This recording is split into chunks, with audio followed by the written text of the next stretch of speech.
Nagpasko ang aktres na si Barbie Forteza sa kanilang bagong bahay.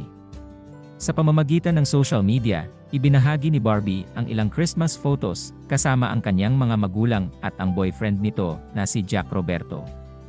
Makikita rito na masaya silang nag-celebrate ng Pasko sa kanilang bagong gawang bahay. Merry Christmas from Casa Forteza, caption ni Barbie sa kanyang post. Kamakailan ay nagbigay ng update ang aktres tungkol sa kanyang bagong bahay at ibinahagi rin niya kung paano siya mag-spend ng holidays ngayong taon nang makapanayam siya ng mga mamamahayag noong premiere night ng fantasy drama film na Firefly, isa sa mga opisyal na pelikulang entry para sa Metro Manila Film Festival, MMFF, ngayong taon.